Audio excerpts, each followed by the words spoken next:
washabihi ajmain. Amma ba'du. Bapak-bapak, ibu-ibu sekalian, mari kita lanjutkan kajian kita dengan topik subhanallah. Yang pertama baru ya, kita sudah 2 subuh, mungkin memerlukan waktu 3 atau 4 tausiah subuh. A'udzubillahi minasyaitonirrajim. Bismillahirrahmanirrahim.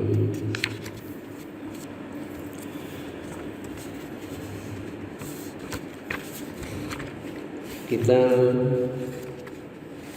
buka dulu ya, soal ilmu itu hati kita itu dibuka dulu ya.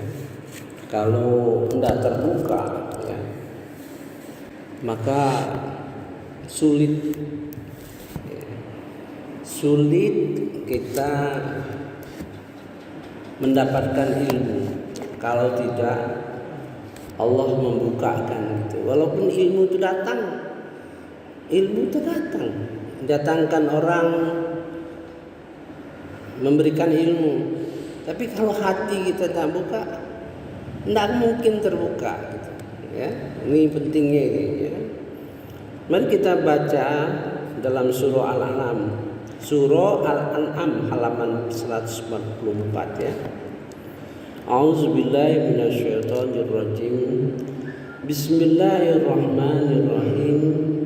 Barang siapa yang dikehendaki Allah, barang siapa yang dikehendaki Allah akan mendapat hidayah petunjuk.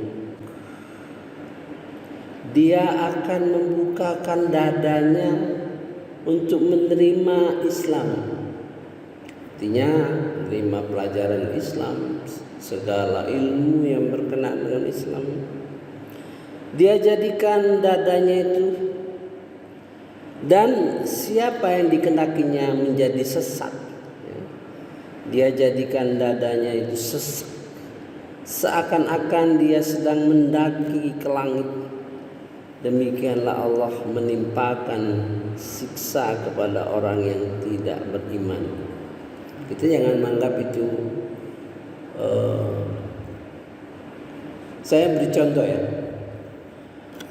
Di dalam Quran saya sudah programkan di dalam WA untuk melanjutkan Ramadan ini lebih hal-hal teknis.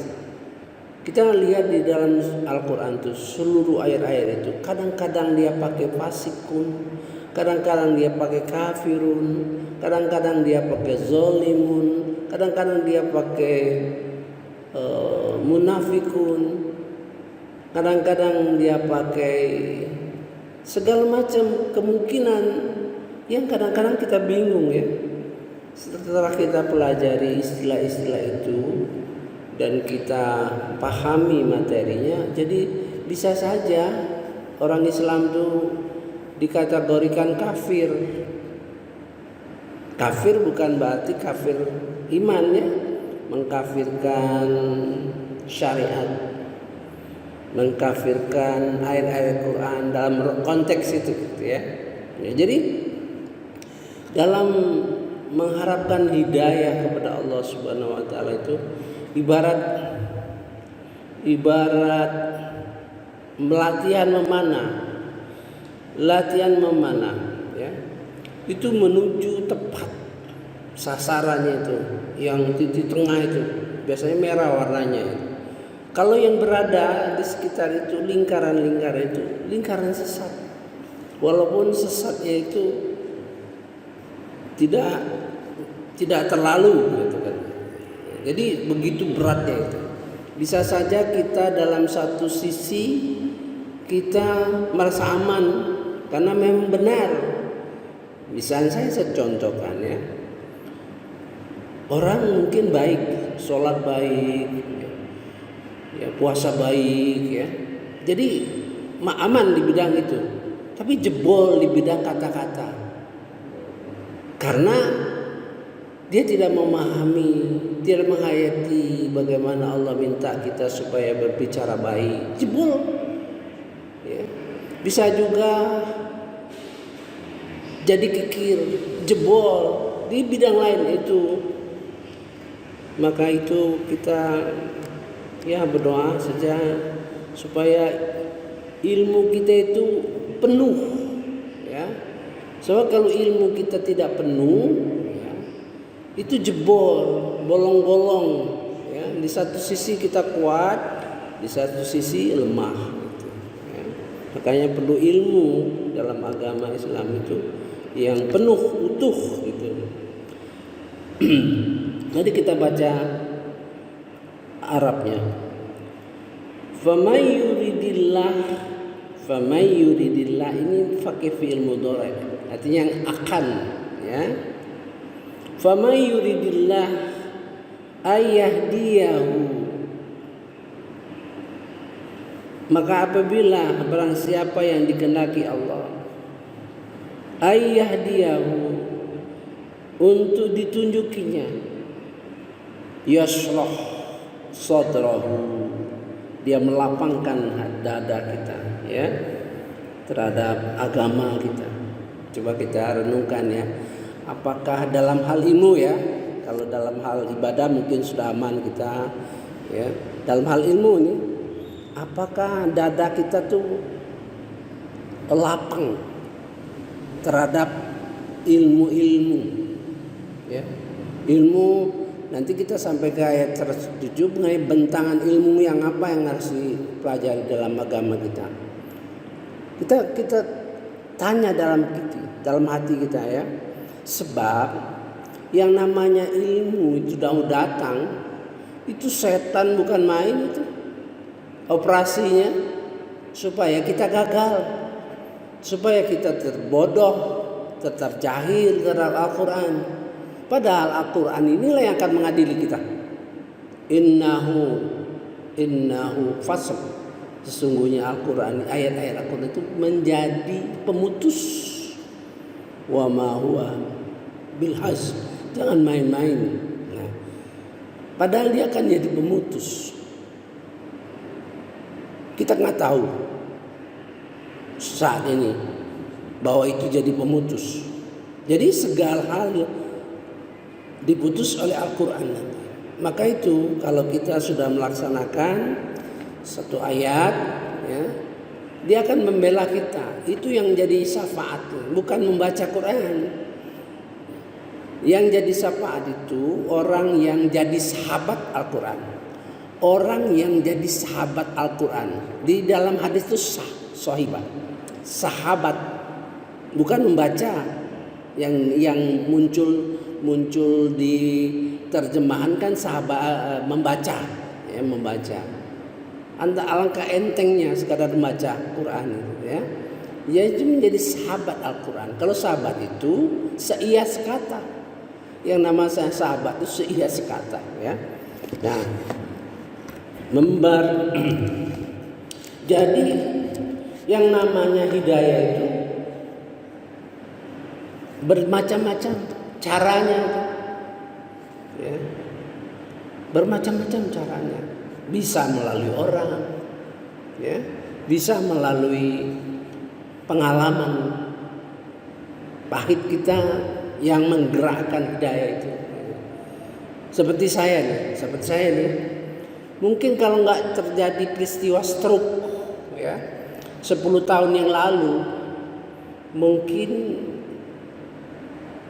tidak terlalu, ya, menghayati Al-Quran itu. Tapi karena kejadian stroke di Bandung itu, ya, bayangkan, ya, saya stroke itu sendirian di hotel pagi hari itu. Begitu saya sadar, kenapa badan saya goyang, ya? Saya nggak tahu apa itu. Pokoknya saya telepon satpam saja, Pak Satpam, tolong, saya kurang sehat, ya. Saya bukakan pintunya itu dan beritahu bahwa ada dokter yang mau jemput saya, sebab saya akan memberi kuliah di Rumah Sakit Islam Bandung. Ya. Bayangkan, ya, suatu hal kejadian yang luar biasa. Bayangin seorang yang kena stroke, sakit, kemudian memang direncana ada dokter yang mau datang. Bayangkan gitu.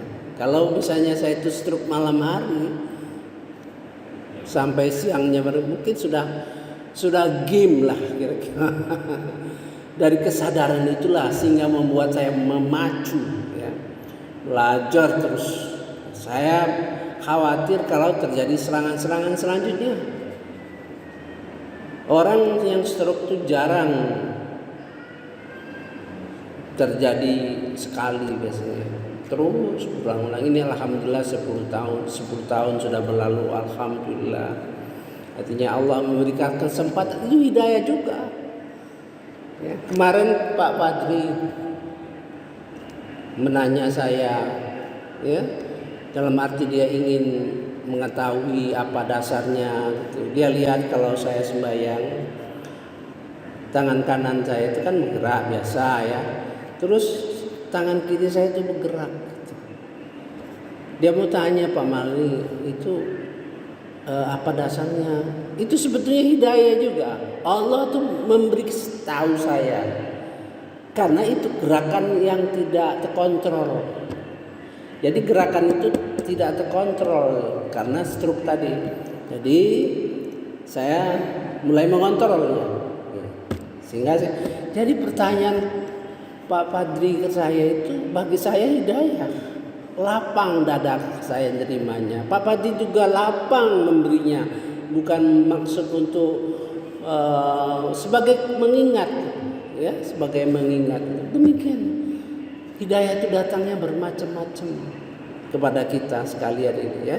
Jadi perlu disadari seperti saya ini ya, mengajar ini di masjid ini hidayah sebetulnya. Kalau nggak kuat-kuat ya, setiap hari, setiap subuh itu bukan pekerjaan mudah. Yang setiap subuh itu berubah terus. Bayangkan saya sudah punya planning ya, setahun itu bisa untuk belajar. Malah nggak sabar untuk memberikannya itu. Sebenarnya hidayah, tapi hidayah itu tidak tertangkap ya. Oleh sebab itu memang saya merekam, kemudian WA disampaikan kepada teman-teman. Tapi tidak semua punya WA, ya kan? Gitu. Tapi nggak apa-apa, ya. Kita bukan karena bersemangat karena orang dengar, enggak. Kita bersemangat ingin menyampaikan. Itulah kewajiban kita. Kewajiban kita tidak lebih dari itu ya. Itu jadi hidayah itu bermacam-macam. Wa may yurid ayudillahu, barang siapa disesatkan Allah. Nah, ingat kata dolla itu menyesatkan, tapi bukan Allah tuh semau-maunya gitu, bukan semau-maunya. Kalau memang kita tidak mau, katakanlah kita tidak berminat, kita masih ya nggak peduli ya, Allah tinggal menstempel aja ya, bukan kan Allah semau-maunya.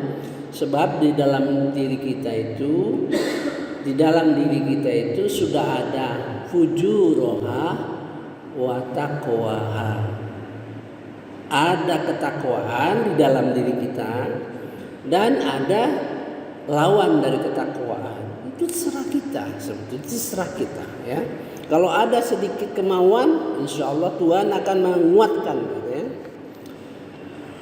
Wa may yurid ayudillahu yaj'al sadrahu daiqan haraja. Nah, artinya jadi sempit ya. Sempit seperti ka'annama yas'adu fis sama, seperti orang naik gunung. Ini sebenarnya ayat ini memberikan keluh kepada keilmuan. Orang dulu kan enggak tahu. Pokoknya kalau naik ke gunung ya, dadanya sesak, dia nggak tahu bahwa itu kekurangan oksigen kan, nggak tahu zaman itu. Nah, sekarang itu bayangkan saja kalau kita naik gunung tinggi semakin tinggi itu sesak napas kita karena kekurangan oksigen ya. Sesak itu karena reaksi badan kita sendiri, karena oksigen yang masuk kurang, jadi dia memompa jantung, paru-paru supaya lebih cepat gitu ya. Kadzalika yaj'alullah, demikianlah Allah menimpakan ar-rijs 'alal ladzina la yu'minun, kepada orang yang tidak beriman. Nah, jadi satu, ilmu itu harus mendapat hidayah dari Allah untuk menggerakkannya ya. Mari kita lanjutkan sedikit satu ayat lagi mengenai bentangan ilmu yang kita pelajari. Ya, ilmu yang kita pelajari itu ilmu apa?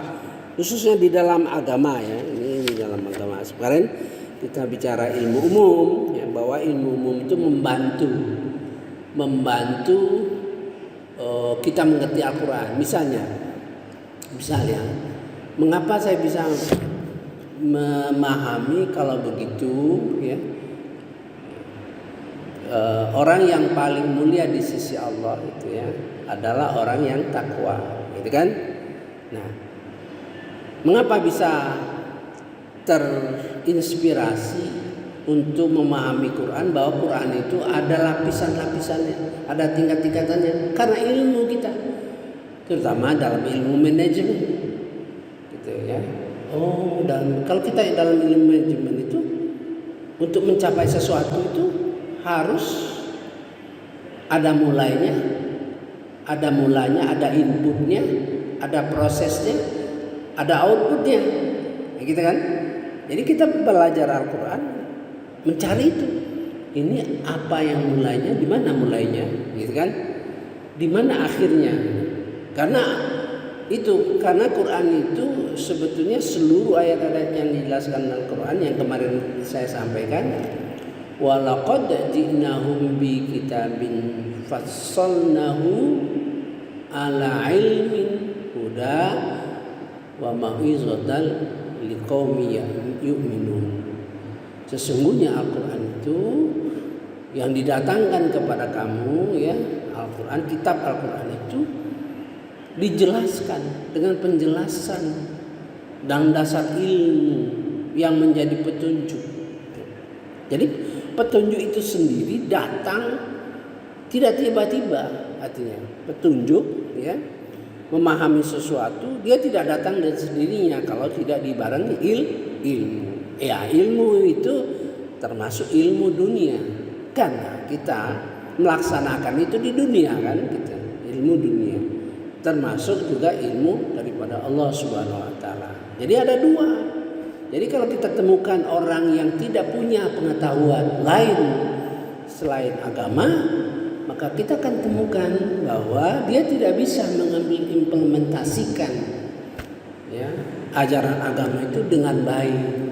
Karena dia tidak punya ilmu mengenai keduniaan. Ya. Ilmu mimpin masjid ini harus punya ilmu manajemen, ya kan gitu. Harus tahu ayat Quran dan bagaimana memimpin. Kalau orang tahu ilmu agama saja ya terbatas pengembangannya. Begitu pula orang yang hanya tahu ilmu dunia. Coba perhatikan orang ilmu dunianya hebat, pada akhirnya dia akan mengatakan ya, misalnya saya hebat, saya profesor hebat gitu, terkenal, tapi ilmu akhiratnya dikatakanlah tidak ada, sedikit sekali. Maka di ujung umur tuanya dia akan berkata, saya menyesal ilmu yang ku pelajari selama ini tidak ada gunanya. Maka aku akan tinggalkan semua ini, aku akan belajar ilmu agama. Itu salah. Itu karena Di dalam selama kehidupan dia tidak seimbang, gitu juga ya. Bagaimana kalau orang ilmu agama saja? Ilmu agama saja, dia akan ketinggalan terhadap kehidupan ini, ya. Dia tinggal terhadap kehidupan ini. Walaupun kehidupan di dunia ini bukan menjadi tujuan akhir, tapi dia ketinggalan. Seperti pernyataan saya sebutkan ya. Saya 2 kali ketemu beliau, ya sebutkan saja Pak Habibie, Profesor Dr. Habibie. Saya 2 kali ketemu beliau, ya sebagai 2 kali atau 3 kali ya, sering sekali lah. Kami sama-sama di airport menjemput Presiden IDB. Saya bersama dia di depan Garbarata gitu. Di rumahnya makan siang, teman-teman lain sedang sholat berjamaah dan jamak, mereka sholat jamak, kalau saya tidak kan ya. Jadi dia cerita bagaimana. Nah, dia apakah ini dari beliau tidak tahu. Dia merasakan bahwa segala ilmu dia mengenai penerbangan dan sebagainya itu jadi seolah-olah sia-sia. Padahal ilmu itu luar biasa, ya. Sehingga akhirnya dia mengatakan bahwa ilmu agama lah yang paling digunakan. Saya kira keliru itu, ya. Saya sudah memberikan komentar dalam WA bahwa seperti Profesor Ahmad, ya. Profesor Ahmad itu seorang doktor, kemudian postdoknya di Amerika. Postdok itu setelah doktor, ya, biasanya mengadakan penelitian. Dia sederhana saja. Ayat ini katanya. Ayat ini sekarang dia sedang meneliti virus, ya, virus.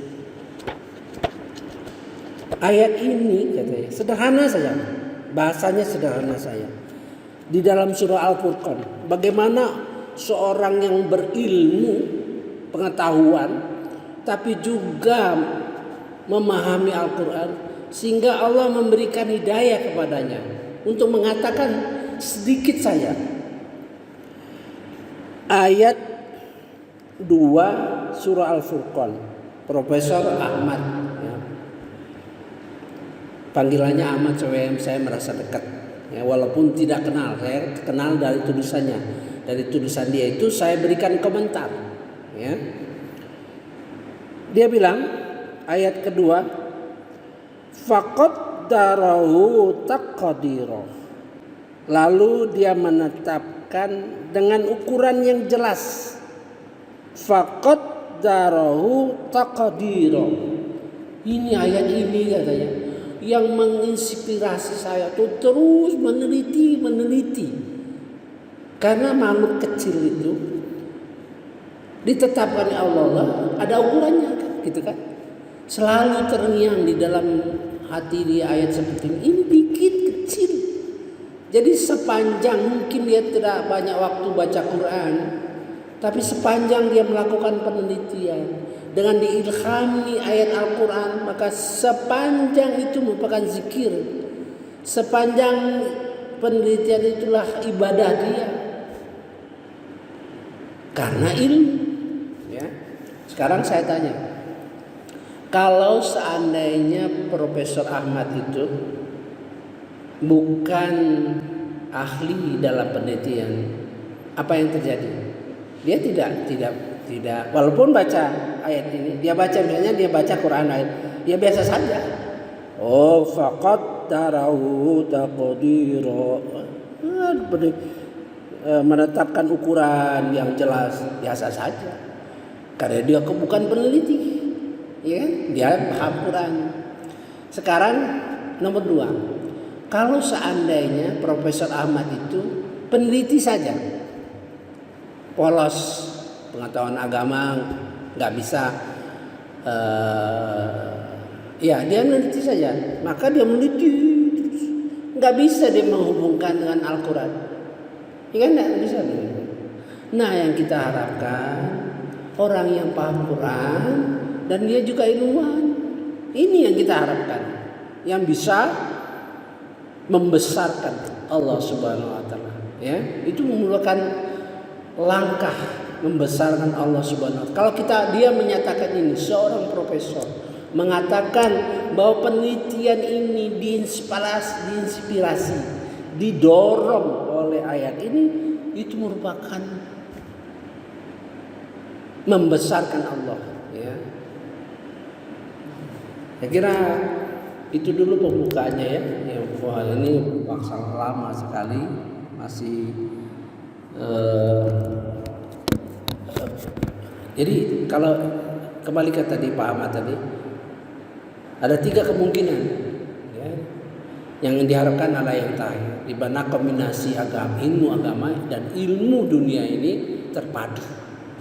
Dan itu contoh bagaimana orang, saya kira Profesor Ahmad sepanjang usianya nanti dia tidak akan mengatakan bahwa ilmu penelitian dia itu tidak berguna, malahan ilmu agama tidak mungkin, karena keseimbangan tadi, ya. Mari kita buka dululah ayat 177, ya. Surah Al-Baqarah. Ini bentangan ayat ilmu pengetahuan. Nih, satu ayat nih. Ini bentangan ilmu pengetahuan yang merupakan takwa tingkat kedua. Takwa tingkat kedua itu adalah takwa yang di dalam dirinya itu ada semangat belajar, ya.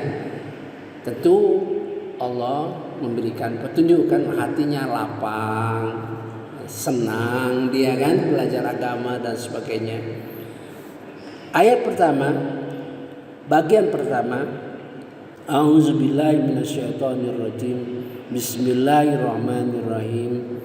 Laisal birra an tuwallu wujuhakum qibalal masyriqi wal maghrib. Kebajikan bukanlah menghadapkan wajahmu ke arah timur dan ke arah barat, tetapi kebajikan, sebetulnya ini di luar kebiasaan. Biasanya kebajikan itu adalah, kalau di sini kan bukan. Kebajikan itu, albir itu segala kebajikan, ya, segala kebajikan. Kalau orang abror itu bukan main baiknya. Sedangkan binatang pun bahagia kalau dekat dia.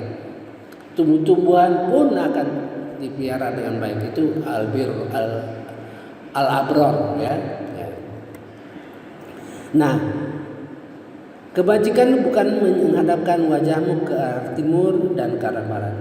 Ini terjadi keributan antara umat Yahudi, ya, Nasrani. Kita kan dulunya menghadap ke Masjid Al-Aqsa, kan, ya, kiblat kita.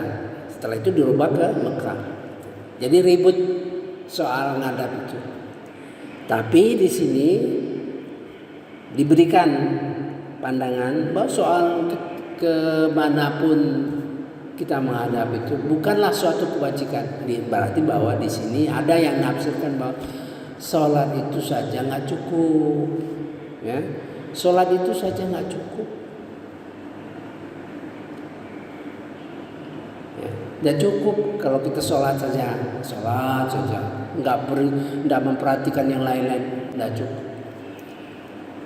Walakinnal birra,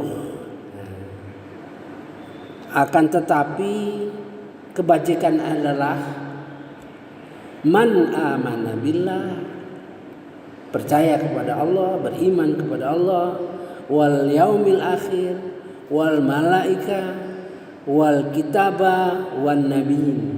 Di sini satu, kita harus belajar ilmu akidah.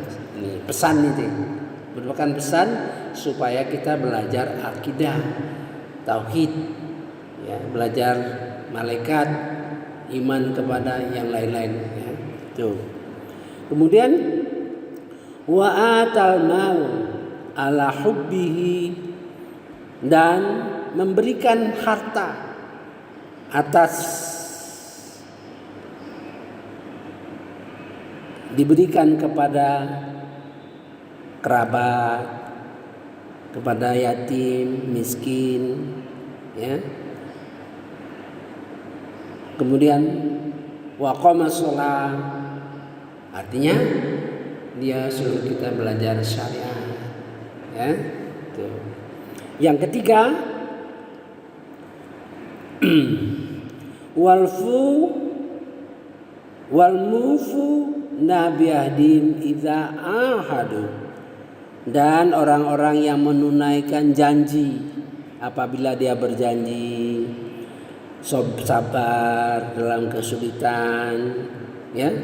Itu pesan bahwa kita harus belajar ilmu akhlak. Ilmu akhlak. Akhlak itu menyangkut kita kadang-kadang berpikir akhlak itu kita sama kita, enggak.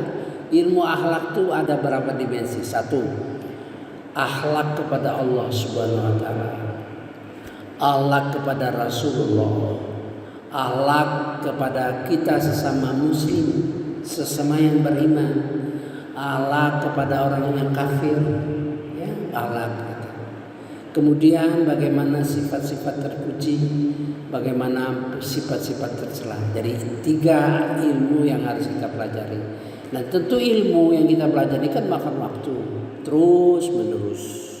Nah, ada pernyataan wa ulaika ulaikal ladzina shadaqu.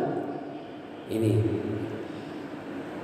Mereka itulah orang-orang yang shadaqah. Sodaku beriman benar. Itu orang sidik, ya. Jadi menyaksikan ilmu-ilmu tadi kemudian dilaksanakan, itulah sidik, ya. Terus wa ulaika humul muttaqun, dan mereka itulah orang yang takwa. Kalau pakai hum itu jauh artinya. Kalau pakai kum dekat. Ulaika la'allakum tattaqun, artinya kalau kamu lakukan itu kamu menjadi orang yang takwa, dekat. Tapi kalau ini jauh proses, ya. Wa ulaika humul muttaqun, jadi prosesnya panjang. Kita menjadi orang yang takwa melalui jalur ilmu itu panjang, gitu, ya. Saya kira kita cukup sampai di sini dulu. Subhanakallahumma wa bihamdika asyhadu an la ilaha illa anta astaghfiruka wa atubu ilaik. Wassalamualaikum warahmatullahi wabarakatuh.